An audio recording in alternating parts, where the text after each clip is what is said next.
बिस्मिल्लाहिर्रहमानिर्रहीम। अस्सलाम वालेकुम नाज़रीन, welcome to beauty care tips. उम्मीद करती हूँ कि आप सब खैरियत से होंगे। आज नाज़रीन मैं आपको एक स्किन वाइटनिंग ब्राइटनिंग क्रीम के बारे में बताऊंगी, लेकिन उस क्रीम के बारे में बताने से पहले मेरी आपसे गुजारिश है कि हमारे चैनल ब्यूटी केयर टिप्स को ज़रूर सब्सक्राइब कीजिए, नोटिफिकेशन आइकॉन वाल को ज़रूर क्लिक कीजिए, वीडियो पसंद आए तो लाइक और शेयर कीजिए। नाज़रीन, आज मैं आपको जिस क्रीम के बारे में बताऊंगी वो ना सिर्फ आपकी स्किन को गोरा करेगी, बल्कि आपकी स्किन को सॉफ्ट, स्मूथ, ब्राइटर बनाएगी और इसके साथ साथ आपके चेहरे पे मौजूद झुर्रियों, झाइयों का भी खात्मा करेगी। आपकी उम्र से कम बना देगी, आपकी स्मूथ को यंगर कर देगी। ये एक एंटी एजेंट क्रीम होगी। इसमें विटामिन ई भी शामिल है जो आपकी स्किन के लिए बहुत ज़्यादा मुफीद है।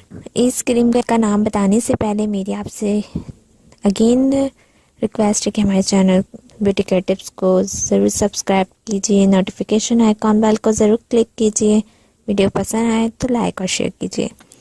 इस क्रीम का नाम है max stiff skin brightening cream, जिसे बनाते हैं जेंस फार्मा वाले। ये क्रीम आपको किसी भी मेडिकल स्टोर से बआसानी मिल जाएगी। नाज़रीन, इसकी कीमत है 1000 रुपीज़ यानी 1000 रुपये। यह आपको किसी भी मेडिकल स्टोर से बआसानी मिल जाएगा। नाज़रीन, आप इसको इस्तेमाल करने से पहले अच्छे से मुंह को वॉश कर लें और स्लाइडली आप अपने फेस पे से मसाज करें। जब तक ये अच्छी तरह जब्स ना हो जाए तब तक आप मसाज करते रहें। नाज़रीन, ये आप दिन में भी लगा सकते हैं, लेकिन बाहर जाने से पहले आप इसके लिए अपने फेस पे सन ब्लॉक यूज़ कीजिएगा। ओवरनाइट तो आप लगा के इसको सो सकते हैं। उम्मीद करती हूँ नाज़रीन कि आपको मेरी ये वीडियो ज़रूर पसंद आई होगी। वीडियो पसंद आई हो तो लाइक ज़रूर कीजिएगा और शेयर कीजिएगा। और नेक्स्ट वीडियो तक के लिए मुझे इजाज़त दीजिए। जज़ाकल्लाह, अल्लाह हाफ़िज़।